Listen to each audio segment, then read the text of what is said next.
Hello दोस्तों, मेरा नाम है मोहम्मद कैसर और आप देख रहे हैं स्टडी चैनल। इस वीडियो में हम लोग बात करेंगे दोस्तों, यदि प्राथमिक शिक्षक भर्ती, यदि मैं शब्द यूज कर रहा हूं, यदि प्राथमिक शिक्षक भर्ती 17,000 पदों पर आई तो सेफ गुणांक क्या रहेगा, कितना आपका फाइनल गुणांक हो तो आपका चयन हो सकता है। 17,000 को लेकर कई दिनों से लगातार मीडिया में खबरें चल रही हैं और एक माहौल बनाया जा रहा है कि अगली प्राथमिक शिक्षक भर्ती 17,000 के लगभग पदों पर हो सकती है। 17,000 पदों का प्रेस विज्ञप्ति भी पिछली सरकार में जारी हो गया था, हालांकि विज्ञापन नहीं आ पाया था और जस्ट उसके बाद आचार संहिता उत्तर प्रदेश में लग गई थी। तो यदि 17,000 पदों पर भर्ती आई तो आपके कितने नंबर होने चाहिए और टोटल कितना गुणांक बनने वाला है, ये जानकारी मैं आपको यहाँ पर देने वाला हूँ। जो भी आंकड़ा, जो भी डेटा मैं दूंगा बिल्कुल ऑथेंटिक होगा और ये सभी ऑथेंटिक सोर्स से लिया गया है। पीएनपी ने रिजल्ट जारी करते समय जो डेटा दिया था, जो आंकड़े लिए थे, वही सब मैं यहाँ पर आपके सामने रखूँगा। तो चलिए शुरू करते हैं इस वीडियो को। इस वीडियो के बनाने का मकसद सिर्फ और सिर्फ एक ही है दोस्तों, कि आप मोटिवेट हो जाइए। पहली चीज़ की भर्ती एक होनी है प्राथमिक में, और उसके लिए आपको कितना मेहनत करना पड़ेगा, कितना आपको नंबर लाना पड़ेगा, तब जाकर आपका चयन हो पाएगा, ये आपको जानकारी इस वीडियो में मिलेगी।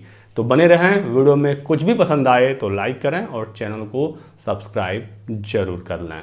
तो दोस्तों, 17,000 पदों के लिए भर्ती यदि आती है या फिर इससे अधिक भी पद आते हैं तो जो आवेदन होगा छात्रों का, जो एक्सपेक्टेड है, जो हमारा अनुमान है, इसके हिसाब से लगभग 7 लाख छात्र, कम से कम ये डेटा है, कम से कम लगभग 7 लाख छात्र आने वाली जो प्राथमिक शिक्षक भर्ती होगी उसके लिए आवेदन होने वाले हैं। अब ये 7 लाख का आंकड़ा कहाँ से आया, मैं आपको ये भी बता देता हूँ। नहीं तो आप लोग सोचेंगे कि बस कुछ भी बता रहे हैं, कहीं से भी बता रहे हैं, ऐसा नहीं है। इसके पीछे रिसर्च किया गया है, थोड़ा बहुत डेटा आगे पीछे हो सकता है, लेकिन बहुत ज़्यादा अंतर आपको देखने को नहीं मिलेगा। मैंने सभी डेटा को नोट किया हुआ है, मेरे सामने सब कुछ है, मैं आपको बताता हूँ। देखिए, 68,500 की उत्तर प्रदेश में जब शिक्षक भर्ती आई थी उस समय बीएड प्राथमिक में एलिजिबल नहीं था, सिर्फ डीएलएड वाले छात्रों ने आवेदन किया था। 68,500 की शिक्षक भर्ती में जो कुल आवेदन हुए थे वो दोस्तों हुए थे 1,25,746। इसमें से कितने लोगों ने परीक्षा दी थी तो ये भी आप जान लीजिए, 1,07,873 ये डेटा है। कितने लोगों ने परीक्षा पास की तो ये डेटा है 41,556। आपको पता ही होगा कि 68,500 में बहुत सारी सीटें खाली रह गई थी, उसमें पासिंग नंबर भी काफ़ी कम था, 40% और 45%, यानी 60 और 67 नंबर से पाना था 150 में, तो उसमें बहुत सारी सीटें खाली रही थी। ये है 68,500 शिक्षक भर्ती का पूरा डेटा। यहाँ पर दोस्तों एक सीट पर 2 से भी कम छात्र फाइट कर रहे थे। यदि आप इसमें देखेंगे कुल जो आवेदन हुए थे 1,25,000 के समथिंग, उसमें 68,500 से भाग देंगे तो 1.83 आएगा, यानी कि एक सीट पर 2 से भी कम बच्चे फाइट कर रहे थे। वहीं पर 69,000 में जब आप आएंगे तो अचानक से जो फाइट है वो काफ़ी बढ़ जाएगा, क्योंकि यहाँ पर बीएड भी एलिजिबल हो गया, बहुत सारे नए बैचेज पास हो गए हैं डीएलएड के, बीएड के, तो कॉम्पिटिशन बढ़ना लाजमी था। चलिए बात करते हैं 69,000 की। 69,000 में जो कुल आवेदन हुए थे 4,31,466। इसमें कितने लोगों ने परीक्षा दी थी तो परीक्षा देने वाले छात्रों की संख्या 4,09,530 और इसमें से पास हुए छात्रों की संख्या है 1,46,060। तो 4,31,000 में से लगभग 1,46,000 अभ्यर्थी पास हुए थे। यहाँ पर आप कंपटीशन देखेंगे तो एक सीट पर लगभग 6 छात्र फाइट कर रहे थे, 2 से सीधे आंकड़ा पहुंचा 6 पर। तो एक चीज़ हमें ये समझ में आई कि 4,31,000 आवेदन था, इसमें बीएड बीटीसी दोनों वाले थे। 68,500 में जो सेलेक्ट हो गए, उसके बाद 69,000 आई थी, तो इसमें 4,31 में 69,000 का सिलेक्शन हुआ। इसके बाद एक 6800 की और सूची जारी हो चुकी है 69,000 लिखित परीक्षा के ही आधार पर। अभी तक इनको नियुक्ति नहीं मिला है और अभी हम लोग ये मानते हैं और ये होना भी चाहिए कि इन 6800 अभ्यर्थियों को भी नियुक्ति मिल जाए। तो 69,000 प्लस 6800 ये हो जाता है टोटल 75,800। तो 4,31,000 में से 75,800 को नौकरी मिल गई, ये हम लोग मानकर फिलहाल चल रहे हैं। तो बच गए कितने, 3,55,666 अभ्यर्थी अभी बच गए 69,000 के बाद। ये 3,55,000 कैसे छात्र हैं, ये डीएलएड बीएड कंप्लीट किए हुए छात्र हैं, टेट या सीटेट पास छात्र हैं और ये इंतज़ार कर रहे हैं अगली शिक्षक भर्ती का, यानी ये आने वाली शिक्षक भर्ती में 100% आवेदन करेंगे। इनके पास सभी योग्यताएं हैं एक शिक्षक भर्ती के लिए आवेदन करने के लिए। तो 3,55,000 यानी लगभग 3.5 लाख, राउंड ऑफ करके हम लोग चलेंगे, बिल्कुल दशमलव में कैलकुलेशन नहीं होगा, बस इसका मकसद यही है कि आपके सामने सच्चाई होनी चाहिए। तो लगभग 3.5 लाख बच्चे 69,000 शिक्षक भर्ती के बाद भी बचे हुए हैं। 69,000 की शिक्षक भर्ती की परीक्षा कब हुई थी आपको पता होगा, 6 जनवरी 2019, यानी कि 2019 के पहले 3.5 लाख बच्चे बचे हुए हैं। एक चीज़ मैं आपको यहाँ पर और ध्यान दिलाना चाहूँगा, 1,46,000 बच्चे पास हुए थे 69,000 की शिक्षक भर्ती की परीक्षा, ठीक है। और नौकरी कितनों को मिल गई, टोटल 6800 जोड़ने के बाद 75,800, यानी कि बहुत सारे ऐसे बच्चे हैं जो 90-97 ला कर नौकरी नहीं पा पाए 69,000 की शिक्षक भर्ती की परीक्षा में। यानी कि अच्छे बच्चे थे, तैयारी इनकी अच्छी थी, एकेडमिक कम था या लिखित परीक्षा में जस्ट ये पास थे, टोटल गुणांक इनका कम बना और ये नौकरी नहीं ले पाए। 69,000 का जो जनरल का कट ऑफ गया था फाइनल, वो 67.11 गया था। आराम से देखिए वीडियो को, प्रेशर ना लें, आराम से देखिए, चीज़ें आपको समझ में आएंगी। तो 69,000 में जितना कट ऑफ था उतना तो 17,000 में होगा नहीं, जाहिर सी बात है ज़्यादा ही जाएगा। और 17,000 से यदि भर्ती 20, 22, 23 जाती है तो भी 69,000 से काफ़ी ज़्यादा कट ऑफ जाएगा। यदि भर्ती 50,000 के आसपास आती है, जिसकी मांग बच्चे कर रहे थे, 51,112 पद प्लस 17,000 और जोड़िए, 68 से 70,000 पदों पर यदि भर्ती आती है तो फिर यहाँ पर कंपटीशन जो है वो कम होगा और कट ऑफ ठीक ठाक रहेगा, ज़्यादा से ज़्यादा बच्चों को नौकरी मिलेगी। और जो बच्चे मांग कर रहे थे 97,000, यानी लगभग 1 लाख पर, यदि इस पर भर्ती आती तो जाकर कट ऑफ जो है वो काफ़ी नीचे गिरता और बहुत सारे बच्चों को नौकरी मिलती, लगभग 1 लाख बच्चे होते तो ये एक बेहतर विकल्प होता। लेकिन उसकी तो उम्मीदें दिख नहीं रही हैं, फिलहाल हम 17,000 ही मानकर चल रहे हैं। बाकी आशा हम यही करेंगे कि पदों की संख्या और बढ़ जाए। तो 3.5 लाख हो गया 69,000 के बाद, ये बिल्कुल रेडी हैं, तैयार हैं आने वाली भर्ती में आवेदन करने के लिए। और अब बात करते हैं कि इसके बाद 6 जनवरी के बाद जो नए बच्चे हैं जो आने वाली शिक्षक भर्ती का इंतज़ार कर रहे हैं, ये कौन लोग हैं। तो 69,000 में जो लास्ट बैच था बीटीसी का, जिन्होंने आवेदन किया था वो था बीटीसी 2015 बैच। इसके बाद तो 69,000 में उन्होंने आवेदन किया नहीं, उनका प्रशिक्षण ही कंप्लीट नहीं था। 16 बैच आया नहीं, 17 बैच सीधे आया। तो 17, 18, 19 ये 3 बैच हैं। 1,70,000 के लगभग सीटें होती हैं, तो 17 और 18 यानी 3,40,000। 19 में बहुत सारे ऐसे बच्चे अभी भी हैं जिनका बैक वगैरह लगा हुआ है, उनका मसला भी फंसा है, ये पूरी तरह से अभी एलिजिबल नहीं है। तो 3,40 और यहाँ से हम लोग लगभग 60-70,000 बच्चे मानकर चल रहे हैं। तो 4 लाख का डेटा हमें प्राप्त हुआ है। लगभग 4 लाख बच्चे डीएलएड के ऐसे हैं जो 2019 के बाद अपना डीएलएड कंप्लीट कर चुके हैं। आते हैं बीएड पर। बीएड में भी 3 बैच 17, 18, 19 2-2 लाख की सीटें हैं। तो लगभग हम मानकर चल रहे हैं 5 लाख बीएड के नए बच्चे जो बीएड पास कर चुके हैं, ये इंतज़ार में हैं नई भर्ती का। तो 4 लाख डीएलएड, 5 लाख बीएड, 9 लाख हुआ। एक चीज़ का आपको और ध्यान रखना है, एनआईओएस डीएलएड वाले अभ्यर्थी भी अब शिक्षक भर्तियों के लिए योग्य हो चुके हैं। उत्तर प्रदेश में डेटा है कि लगभग 3 लाख बच्चे एनआईओएस और डीएलएड किए हुए हैं। तो 9 और 3 12, टोटल 12 लाख बच्चे हैं जो कि नए हैं और ये अपना प्रशिक्षण कंप्लीट कर चुके हैं। लेकिन एक बात का आपको ध्यान रखना है, इनमें से सब लोग यूपी टेट पास नहीं हैं। जो 3.5 लाख का डेटा मैंने पहले दिया था 69,000 में जो बच गए थे वो तो टेट पास है, लेकिन ये 12 लाख जो हैं ये टेट पास नहीं है। इसमें से बहुत सारे बच्चे होंगे लेकिन सब के सब नहीं हैं। अब लगभग कितने लोग टेट पास करते हैं, क्या रिजल्ट रहता है, क्या औसत रहता है, तो लगभग 30, 31, 32 या 33% तक आजकल यूपी टेट के जो रिजल्ट हैं वो जा रहे हैं। तो हम एक एवरेज लेकर चल रहे हैं 30% यदि बच्चे इस 12 लाख में से यूपी टेट पास कर चुके हों। इसमें सीटेट भी इंक्लूड है, सीटेट भी क्योंकि उत्तर प्रदेश में अलाउ होता है, लेकिन दोनों में से कोई भी एक है तो वो एलिजिबल है ही। तो 12 लाख का 30% कितना हो जाएगा, 3,60,000। इसको भी हम लोग राउंड ऑफ करते हैं 3.5 लाख।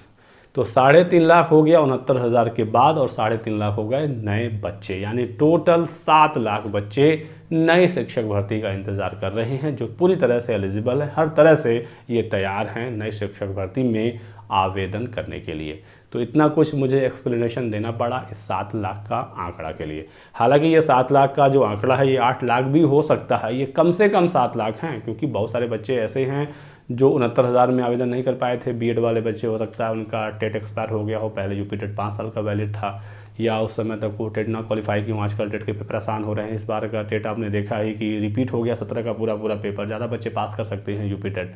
तो ये 7 लाख हम लोग मिनिमम मानकर चल रहे हैं। तो 17,000 भर्ती यदि आई और 7 लाख बच्चों ने यदि आवेदन किया तो एक सीट पर जो फाइट है वो आपकी होगी लगभग एक सीट पर 40 बच्चों का। लेकिन आपको एक चीज़ का और ध्यान रखना है, इस 7 लाख में कितने शिक्षा मित्र हैं, क्योंकि शिक्षा मित्र का जो कंपटीशन है वो सामान्य अभ्यर्थियों से नहीं है। शिक्षा मित्र जैसे ही परीक्षा पास किए नौकरी उनकी पक्की हो जाती है, क्योंकि उन्हें मिलता है गुणांक, प्रत्येक वर्ष के अनुभव पर 2.5 गुणांक और मैक्सिमम 25 गुणांक। तो कोई शिक्षा मित्र यदि सिर्फ और सिर्फ अपनी परीक्षा पास कर लेता है, सिर्फ जो पासिंग नंबर है उसे क्रॉस करता है, तो उसकी नौकरी पक्की हो जाती है।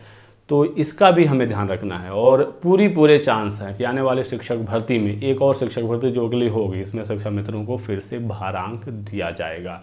तो इसका भी हमें ध्यान रखना है कि कितने शिक्षा मित्र थे, कितनों को नौकरी मिल गई है, कितना % पिछली भर्ती में नौकरी पाए थे, और इस 17,000 में कितना सीट शिक्षा मित्र लेकर जाएंगे।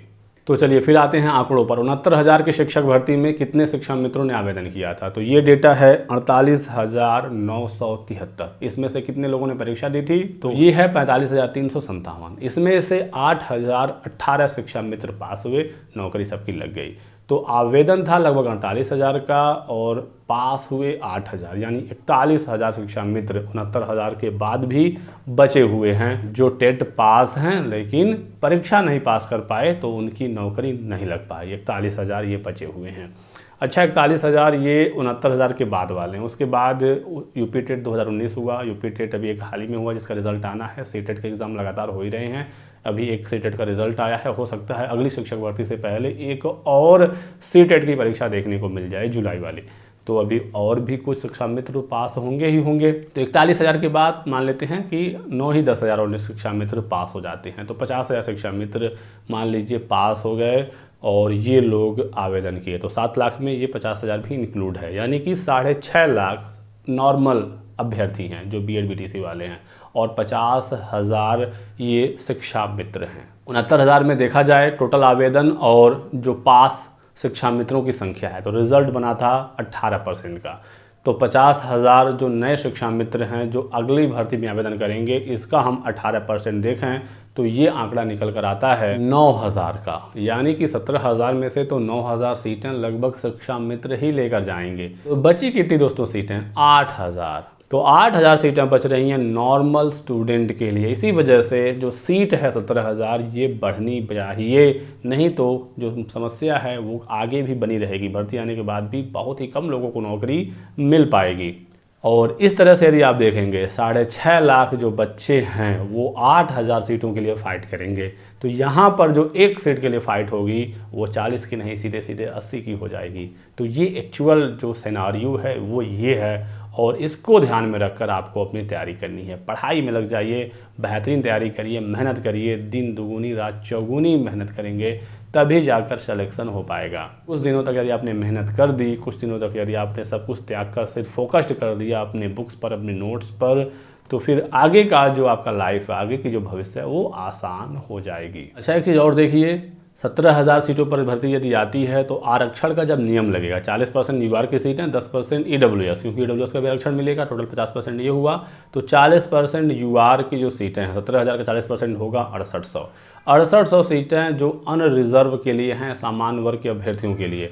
तो इसमें 6800 सीटें बच रही हैं। 9,000 शिक्षा मित्र पास हो रहे हैं। जो शिक्षा मित्र पास होंगे उनका जो फाइनल गुणांक है वो काफ़ी हाई चला जाएगा, क्योंकि उनको मिलेगा भारांक।